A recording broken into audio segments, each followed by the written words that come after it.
comprei na época 500 peixinhos. Na minha ideia ele não ia produzir tanto igual ele.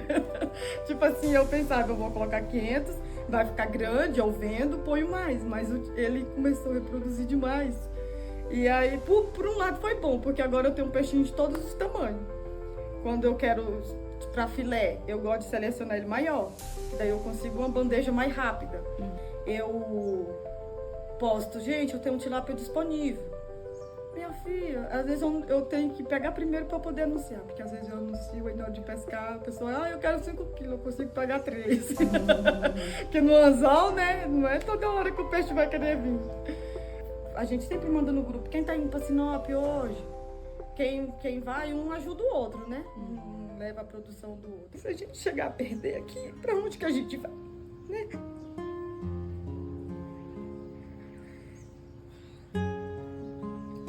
Tipo, na verdade, tira o sossego da gente, né? Porque a gente fica hoje, será que amanhã a gente vai estar aqui?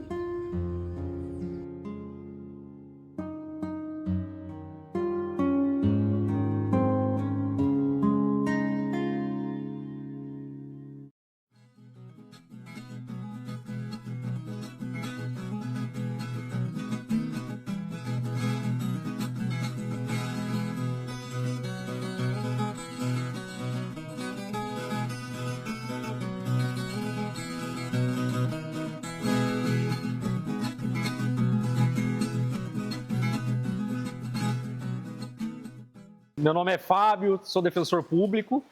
Todos nós aqui somos da Defensoria Pública e do município de Aripuanã, né, da Secretaria de Assistência Social, a secretária Rita.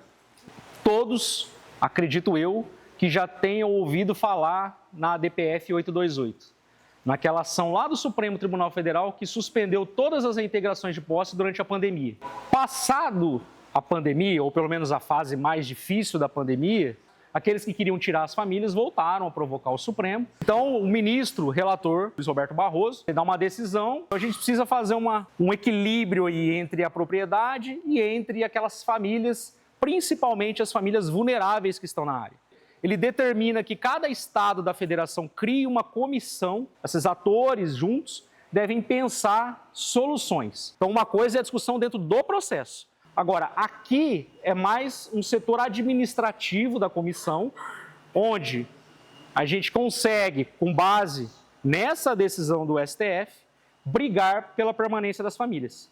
Nós vamos passar por 2 salas aqui hoje. A primeira, eu preciso que vocês sejam o mais sincero possível. Qual é o nosso maior objetivo aqui hoje? Levantar situações de vulnerabilidade. Bolsa Família. Eu tenho alguém que é gestante na família que está lá. É importante. Deficiente. Algum tratamento médico, tem alguma doença crônica, algum endividamento que comprometa demais a renda de vocês. Pessoas idosas na família, mais de 60. Todas essas informações não basta a gente simplesmente ali falar. Eu preciso que vocês comprovem. Esse é o SAF, o Sistema de Atendimento Fundiário. Ele está sendo utilizado para fazer o levantamento das informações das pessoas que estão nos assentamentos. Ele é composto de 5 fases aqui, né, 5 etapas de cadastramento. Né? A primeira etapa, nós fazemos o cadastro dos dados pessoais do entrevistado. Né? São dados bem simples, mas são informações extremamente importantes.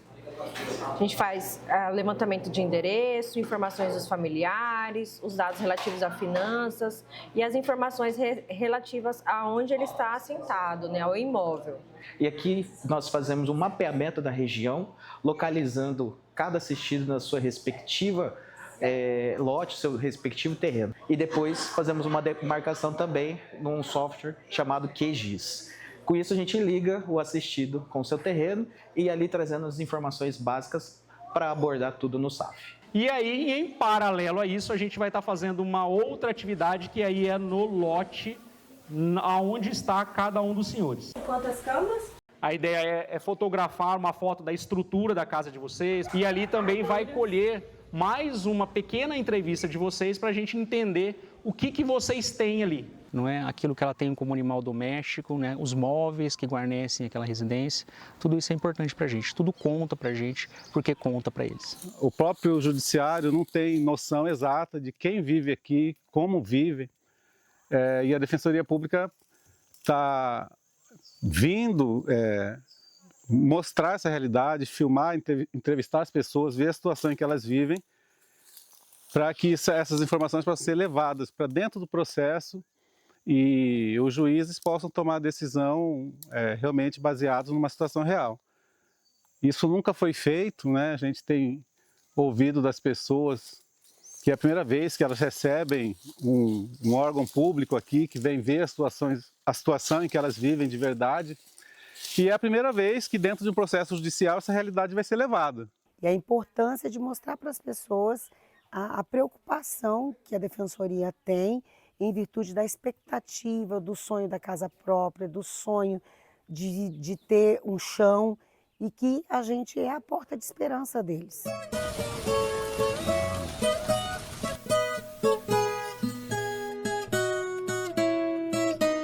A vida da gente inteira trabalhando ali, o troquinho que eu tinha fora, tirei para comprar aqui. Quando eu comprei aqui, falaram que a área era da União.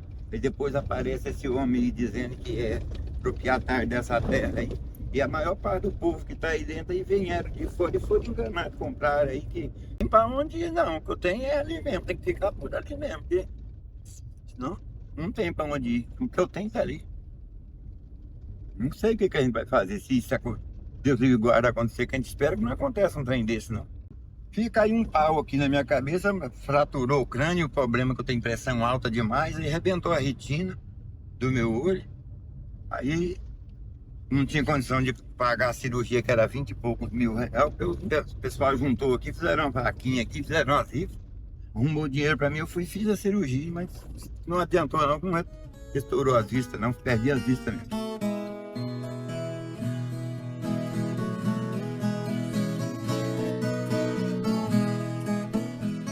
O principal objetivo foi tirar as crianças da cidade, que eles gostavam muito do sítio, né? Também a gente já compramos de outras pessoas, né?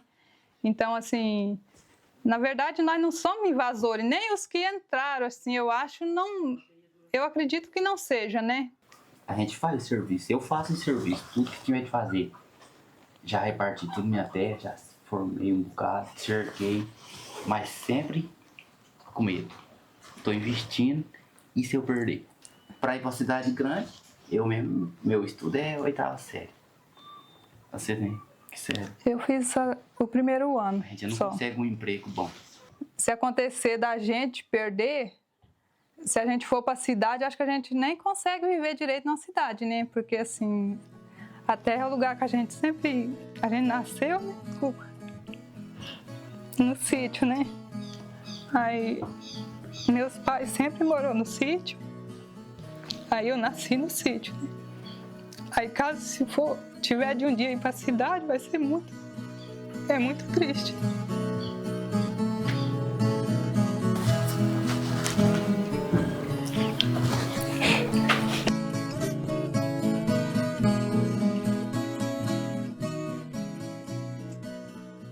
Nós compramos isso aqui em 2006. Nós comprou em 2006, mas nós chegamos bem antes. Agora o tempo, né? Eu não vou lembrar para você agora. Quando eu entrei aqui, não tinha estrada. Nós foi jogando capim, foi plantando. No começo nós plantava arroz, não tinha para quem vender, milho, banana, melancia. No dia que eu peguei a liminar aqui, que eu nunca esperava uma coisa dessa na minha vida, eu fiquei muito doente por causa disso. E até chorar, eu chorava muito. Por causa que o meu sonho era a terra, né? O que eu consegui foi a terra. Só que nós não sabíamos que era esse rolo. Porque se nós soubéssemos, nós nunca tínhamos vindo. Para estar no água, põe tudo que nós temos aqui, né? Para depois ficar sem nada. É difícil. De certo que se eles forem tirar nós, vai jogar nós na rua, né? Porque não tem para onde nós ir. Não tem para onde ir, não. Porque nós tínhamos empatou aqui. Agora a idade nós já temos, nós vamos fazer o quê? Não sei. Nós só tem esse pouquinho, né? E agora nós põe tudo aqui, sem nada, perder tudo, que nós não ia poder tirar nada, né? Não tem uma casa para morar, não tem nada. O que tem é aqui.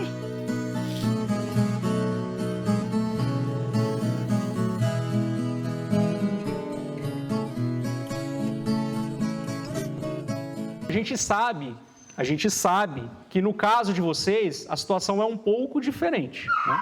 Até porque aqui não seria nem o caso de uma mediação, né? Porque nós estamos em cima de terra pública, não é isso? Mas nós precisamos ter o nosso plano B aqui, né, de identificar então as famílias vulneráveis e a partir disso, né, utilizar esse instrumento, né, para que isso também seja algo a favor de vocês dentro dessa luta. Quando a gente chegou aqui na Gleba não tinha nada. Tudo que tem aqui hoje foi nós que construiu. Minha propriedade, fui eu que abri, fui eu que fiz casa, fui eu que formei, né? Então, tudo que tem aqui hoje na Gleba Santo Expedito fomos nós que construiu. A Defensoria Pública, ela tem feito tudo de bom para nós. Eu só tenho que agradecer, acredito no trabalho da Defensoria Pública e tenho certeza que junto com a ajuda da Defensoria Pública a gente vai conseguir resolver o problema da Gleba Santo Expedito. Ele é hoje sim um instrumento que promove a garantia para direitos fundamentais, os direitos mais básicos dessas famílias. A aplicação do SAF, né, a própria DPF em si, não é de fato a garantia da salvação dessas famílias, mas é um instrumento favorável a eles. Então a gente é muito bem recebido, mas por outro lado tenta sempre também mantê-los com os pés no chão.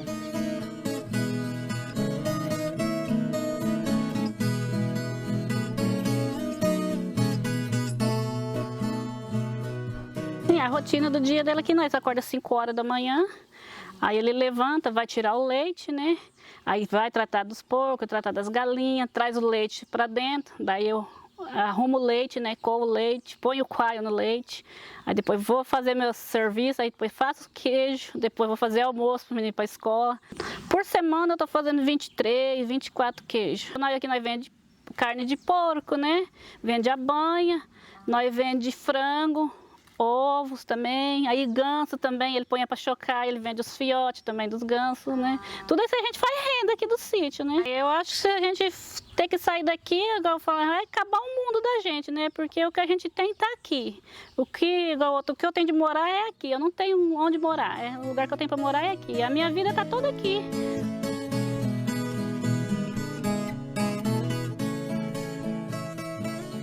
O que a gente observa, principalmente nos pequenos municípios, né, do interior do estado, é a importância econômica que essas famílias geram, né, com a produção da terra, né, com o manejo da terra para a economia local.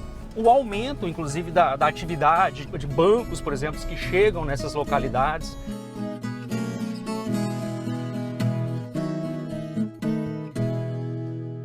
Um sonho da gente é viver da agricultura, viver no campo, constituir família.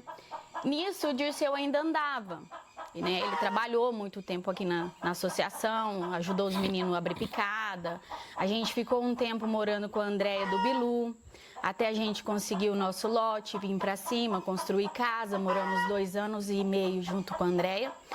E depois disso, em 2015, o Dirceu sofreu um acidente com arma de fogo e a partir daí nossos sonhos foram se desfazendo, na verdade. Eu fico emocionada porque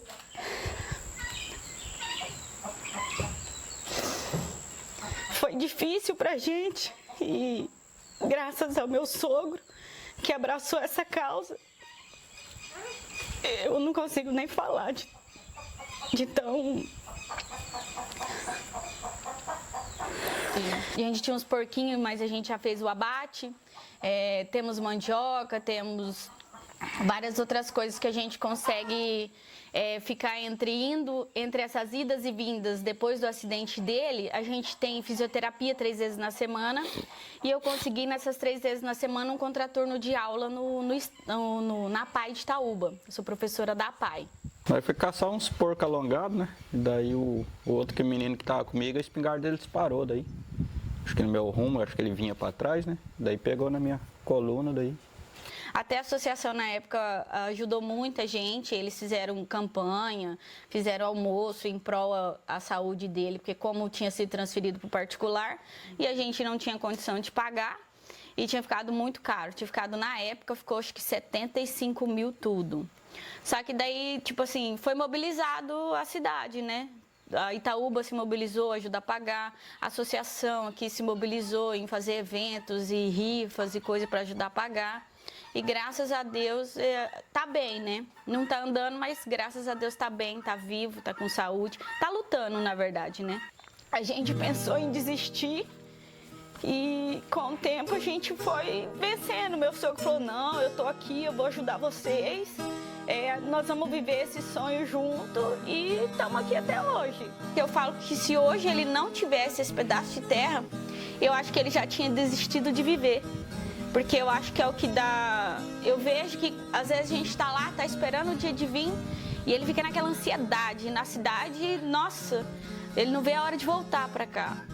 Eu vejo que aqui é um ponto que ele se agarrou para poder seguir em frente. O olhar da Defensoria Pública para a população que mais precisa e, principalmente, é a Defensoria Pública cumprindo o seu papel, saindo dos gabinetes e estando onde essa população precisa. E a administração vem aqui com um olhar técnico, com um olhar buscando melhorar ainda mais esse atendimento para a população. Então, a gente vem aqui analisar tudo o que é realizado, buscar outras parcerias e, principalmente, fortalecer essa importante ação que está levando aí, que está trazendo aí muita esperança para essas pessoas que sonham em ter a sua terra, em produzir e viver dos ganhos dessa terra. A Defensoria está deslanchando, né? A gente vê que a gente é aguardado, nós somos esperados ansiosamente pela coletividade, tá certo? Por que isso? Porque nós transmitimos segurança e conforto às pessoas. E nós não batemos no ombro falando, vamos resolver, não, nós resolvemos o problema. Ou pelo menos nos empenhamos para resolver. Tem algumas histórias que marcam, né? Marcam para sempre. Uma das áreas que já recebeu a atuação da Defensoria do Sistema, do SAF, que esse processo havia liminar para retirar todas as famílias da área. E a inspeção realizada pela comissão apontava que apenas 2 famílias eram vulneráveis nessa área. Depois dos trabalhos da Defensoria Pública no local, identificou-se aproximadamente 50 famílias vulneráveis e hoje nós já temos, né, muitas dessas famílias beneficiadas com o acordo e continuarão nas suas respectivas áreas. O Carlito hoje é um dos beneficiários, né, desse trabalho, dessa comunhão de esforços que resultou no acordo. Tudo que eu trabalhei, que eu juntei, está tudo aqui. Aí se eu perdesse, no caso, a minha vida ia, perder tudo que eu trabalhei na minha vida. O que veio aqui mesmo foi só a Defensoria, que se prontificou vir aqui, né, na minha casa mesmo. Estou fazendo um piquetinho para prender minhas novias, eu não estava fazendo, porque a gente, de uma hora para outra, podia a gente perder, né? A gente trabalha mais animado, você sabe que não vai sair mais. Mais um local em que a Defensoria aplicou o SAF e o processo hoje passou pela comissão. A comissão determinou que fosse encaminhado para o Serjusc, para que houvesse mediação entre as partes. O INCRA manifestou que tem interesse na compra da parte privada da área onde está a ocupação. Hoje a gente precisa acertar esses pontos, mediar as partes, para que aquelas famílias realizem o sonho de ter a sua terra, o seu pedaço de chão. Foram vários companheiros, várias lideranças que foram tombadas aqui nessa terra. Colocava fogo, amedrontava as famílias, porque no começo aqui foi muito terror. Fiz meu barraco ali por 3 vezes, aí o Guaxeba vinha, plantava as coisas, ele vinha à noite, tirava tudo e queimava o barraco. A gente não poderia ficar à noite porque era terror mesmo. Até que conseguiu matar uma liderança, Maria Lúcia, né? Aí depois armaram uma armadilha para o meu irmão, mataram também. Jogou o corpo no mato, ficou 3 dias escondido. E aí depois disso foi outros vários. A gente deitava e não sabia se ia amanhecer vivo. Até que em 2022 estava com nova ordem de despejo. Daí a gente conheceu, fomos através da Defensoria, conhecemos o Dr. Fábio, o pessoal do Direitos Humanos veio aqui, veio a Defensoria, na época era o Dr. Aí, veio aqui nos visitar, nos cadastrar. E através daí que tivemos força. E hoje nós temos conforto, né? Hoje nós trabalhamos e sobrevivemos do trabalho do nosso sítio para sustentar a nossa família. Mas só através da Defensoria que a gente conseguiu reverter a liminar de despejo. Hoje a gente se sente mais seguro, mais protegido. Porque através deles a gente conseguiu reverter a nossa situação. E aí eles não incomodam muito mais. A União do Sul foi o maior produtor de maracujá do estado de Mato Grosso, né? E a maior parte é aqui do Nova Conquista.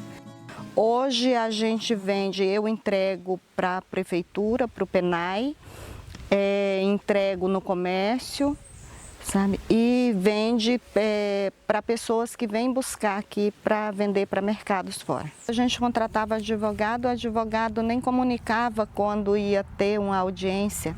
O caso corria reveria, sabe?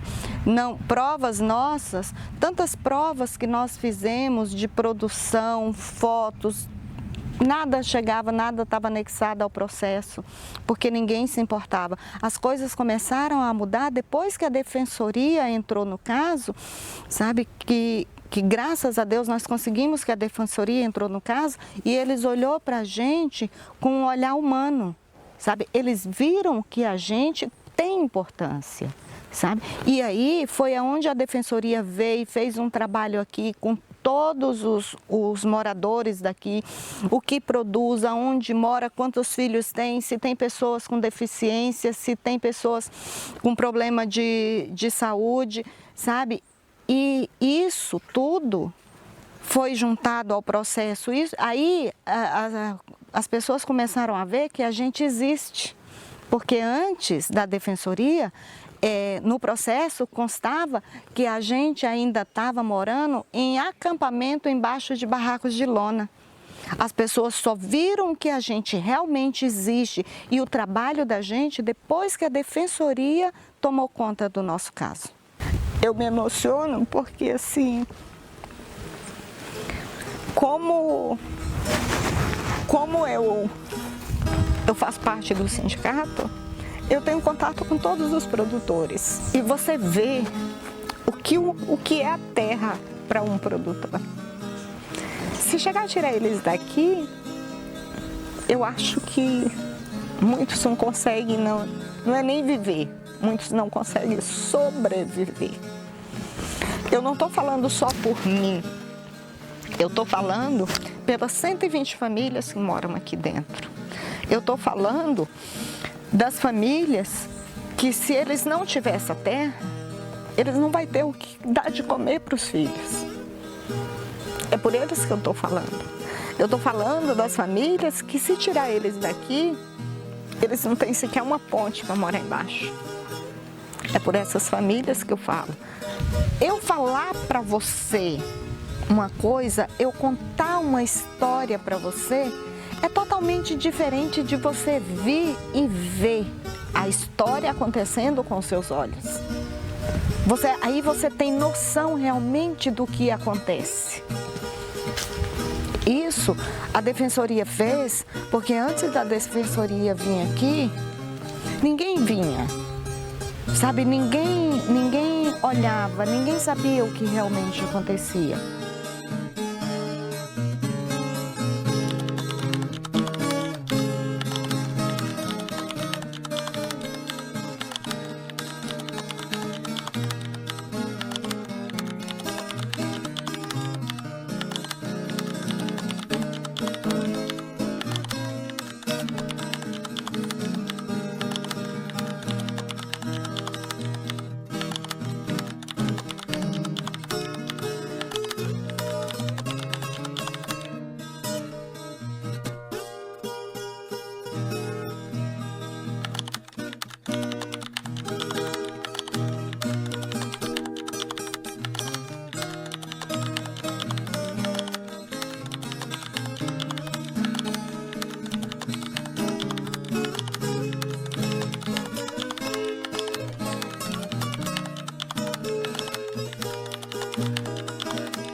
Eu não sei se eu saio daqui viva, porque psicologicamente eu não quero nem pensar, eu nunca vou aceitar uma injustiça dessa acontecer por causa de ganância de ninguém.